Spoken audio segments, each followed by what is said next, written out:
this is our second session on, wait a minute, I'll find out what it's on. Art and the State 2. I'm going to follow Cecilia's lead and keep the introductions brief because it's all written down in the programs for you. So we're starting off this session with Astrid Lorange and Andrew Brooks. Both of them are from University of New South Wales, one from Media and Arts and the other from Art and Design. I've got that right. Okay. Yeah, that's right. Yeah. And the topic is, rethinking police power. Let's go to it. Thank you. Okay, we should hopefully be pretty close to 15 minutes so long as we don't open up tangents.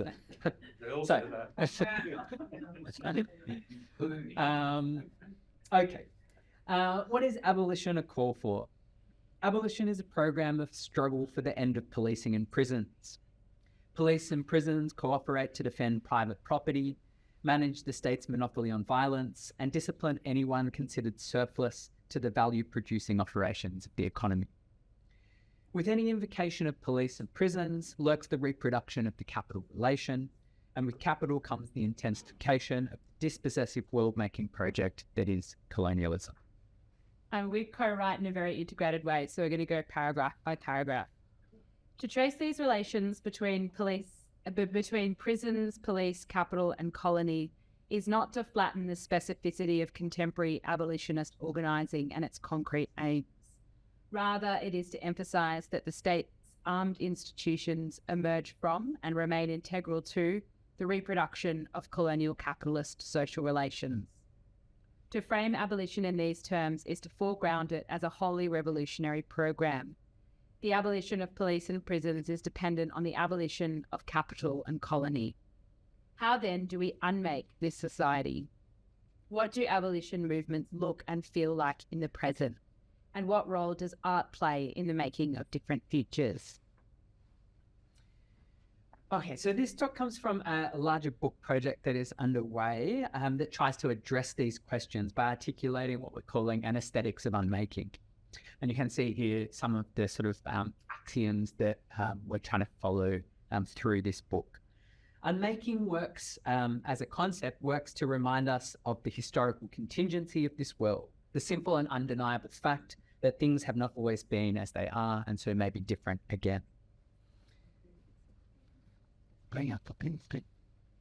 in this presentation, we're going to excerpt from chapter 1 of the book, and we're going to offer a short reading of Vincent Namatjira's 2014 painting, Albert Namatjira Convicted of Supplying Alcohol, Long Finger of the Law, considering it in relation to police power as a form of power central to the making of the settler colony and its capitalist order.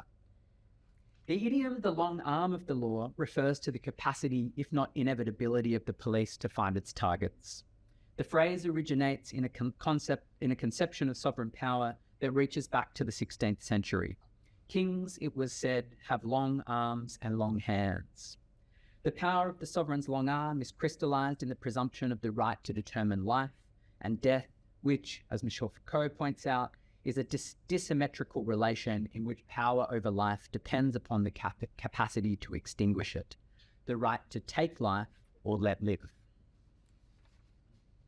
The police have long been imagined as synonymous with law enforcement, even though their power has always exceeded the letter of the law by pursuing the more expansive terms of order. Writing of police power in 17th century France, Foucault remarks that police is the direct governmentality of the sovereign qua sovereign. Foucault's formation shows us that police power is both a constitutive feature of sovereignty and a direct expression of sovereignty in a non-judicial form. This sentiment appears again and again in accounts of police power. And also perhaps in every occasion in which police ask to see your ID or something like that. Despite the layering of forms of power that follow the secularization of sovereignty and the emergence of the modern state, police retain a sovereign capacity that turns on discretionary acts. In turn, police power has become inscribed within disciplinary institutions beyond the police itself, such as social welfare, housing departments, and educational institutions. So here we're kind of thinking about police power contra police as an institution in a slightly expanded sense, but obviously the two as being related to one another. Yoked as it is in the vernacular to an image of police power, the long arm of the law is an idiom that speaks of the law in multiple registers. First, a concept of order tied to the moving structures of colonialism and capitalism that govern our social totality, and then to judicial law and legislation, with the former pushing against the limits of the latter. Since the police is both an institution and the people who do its work, the long arm finds its meaning both figuratively and literally. When a cop grabs, restrains, tackles, or kills someone, they do so with their arms. When a cop points or beckons someone, they do so with their hands. When cops enforce the law or act in excess of it, they do so with the weapons afforded by law's monopoly on violence, that is, with its arms. In Vincent Namatjira's painting, Albert Namatjira convicted of supplying alcohol, long finger of the law, two police officers are shown flanking the elder Namatjira in a scene of arrest and containment. One holds out a wonky hand, the knuckle leading to an index finger, enormous and bulging. The index finger points to Namatjira, whose eyes are fixed on the accusatory gesture. Behind them, a second officer holds Namatjira's left arm, poking his head over the artist's shoulder to complete this scene in which the reach of settler law is literalized by the four harmonized arms of two cops. As with many of the paintings in Albert's story series, Namatjira renders this enactment of colonial discipline on a monochromatic block of cool grey with a slight bluish tinge. When stripped of background signifiers, the event appears out of time and place. Namatjira's painting is then at once particular, a document of his grandfather's arrest. The title of the painting names this scene as a conviction, we should note as well, a slippage that we pass out in the chapter but perhaps don't have time for here today, as well as universal. It's a depiction of the long arm of settler law itself. Albert Namatjira's arrest took place in Impatwe in Alice Springs in 1958, a period marked by protectionist state policies. Impatwe falls within the Northern Territory, which in 1953 implemented the Welfare Ordinance Act that rendered Aboriginal people wards, a form of conditional citizenship in which a centralised authority was granted power over Aboriginal people that included the capacity to determine and restrict movement, residence, relationships, marriages, as well as to unilaterally imprison or take into custody. Albert Namatjira, by this time a famous painter, was granted exceptional citizenship, apparently free from all discriminatory legislation in 1957, alongside his wife Rubina. But Albert's refusal to adhere to the assimilatory expectations of his exceptional status culminated in his arrest for buying alcohol for people in his community. For this, he was sentenced to 6 months in prison, which was reduced to 3 months detention in Papunya following appeals and public campaigns. He served 2 months of this sentence and was shortly after freed on humanitarian grounds. By this time, very ill. He died shortly after that. In Namatjira's rendering, a temporal dislocation is produced by the way the specificity of Albert's arrest is set against a backdrop emptied of any signifiers that would place this event in history. The result collapses firm distinctions between past and present. The grammar of Albert's arrest is present continuous, as is the grammar of settler colonialism. In the painting, we find a condensation of Patrick Wolf's famous formulation that invasion is a structure rather than an event. And in the long and wonky finger that points in a gesture of accusation and subjection, we can register the enduring power of policing across the ongoing project of colonisation. The title of Namatjira's painting plays with the idiom we began with, turning arms into fingers, those parts of the body that point, index, hail, and name. And in this, it's hard not to hear in the long finger of the law an echo of Louis Althusser's famous scene of interpolation, in which one is recruited into the position of subject through the operation of being hailed. Something we do discuss more in the chapter, which we can elaborate perhaps in the discussion. But at this point, we want to turn to the formation of police power in Australia. So the history of policing here did not begin with the establishment of a state-based police force in the midpoint of the 19th century, but was actually preceded by localized and ad hoc forms of policing that were central to the establishment of colonies and their subsequent maintenance. While the modern police force can be traced from British colonial experiments in Ireland to the metropole of London to Australia and other colonial outposts of empire, police power was forged perhaps in the interstitial spaces of the colonies. This form of power, which was formalised in but not born of the modern police force, found its sharpest expression in the colonial experiments enacted across the globe at the height of British hegemony.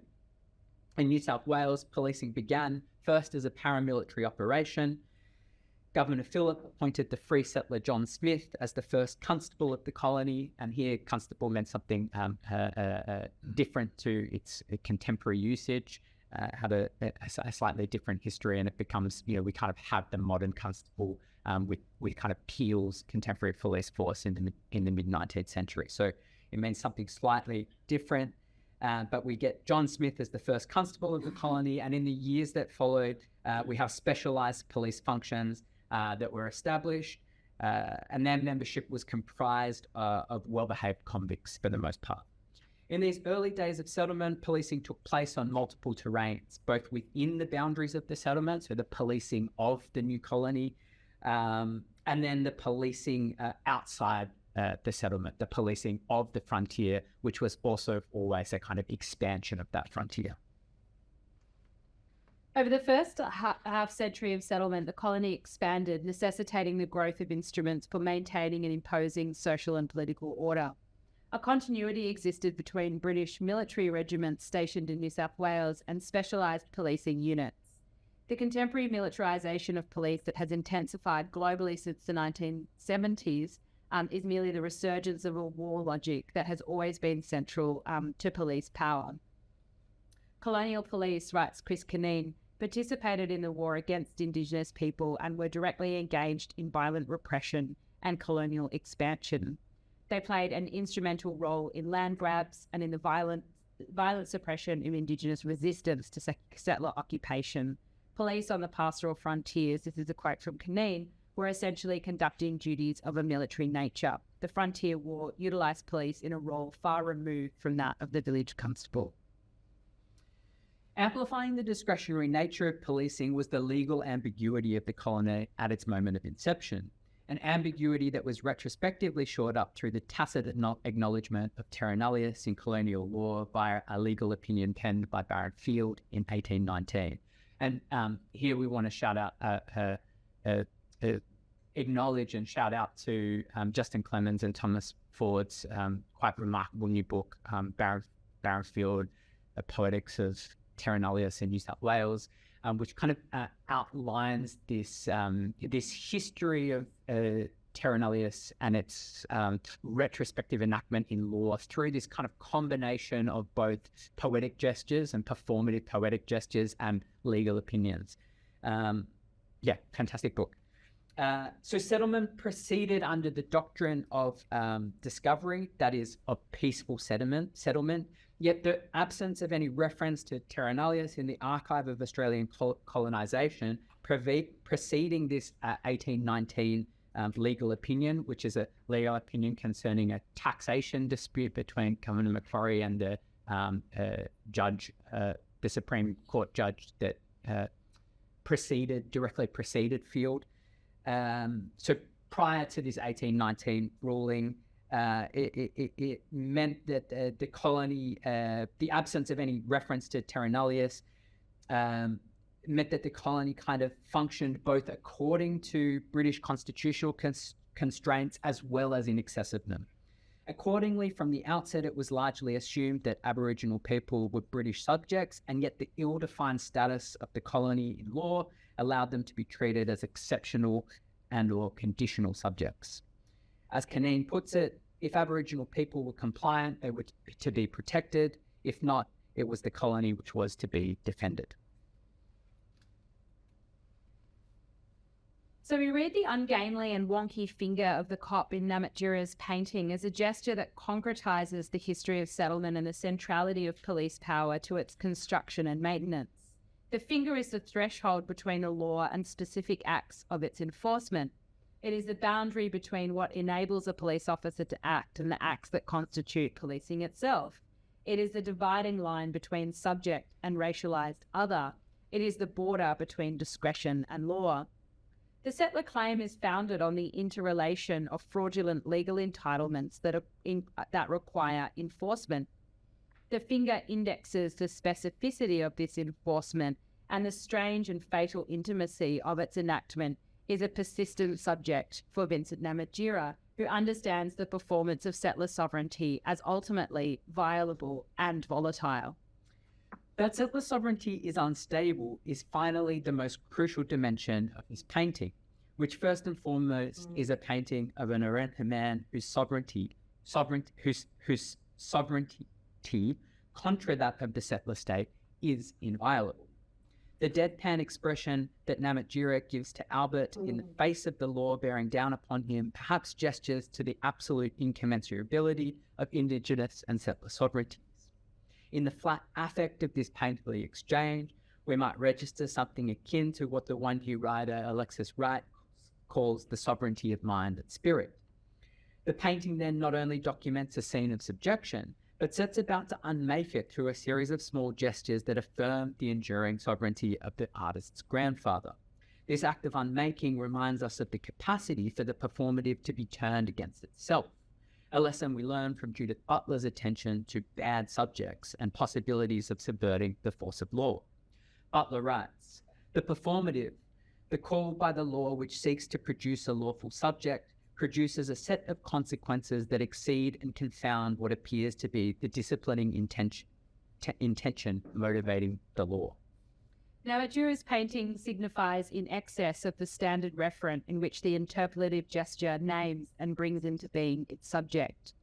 There is a tension between the representation of two incommensurable sovereignties that simply cannot be resolved. For Butler, the failure of the performative to neatly achieve what it sets out to opens the door to forms of consequential disobedience in which the law might be, quote, ruptured, forced into a rearticulation that calls into question the monotheistic force of its own unilateral operation, end quote. In Namatjira's painting, we read such a rupture with careful attention to the way a certain quality of excess that we might name Albert's sovereignty troubles and unsettles the Eileen Wharton Robinson names it, the possessive logics of patriarchal white sovereignty and the policing power that enacts them. Thanks very much. Thank you. Oh,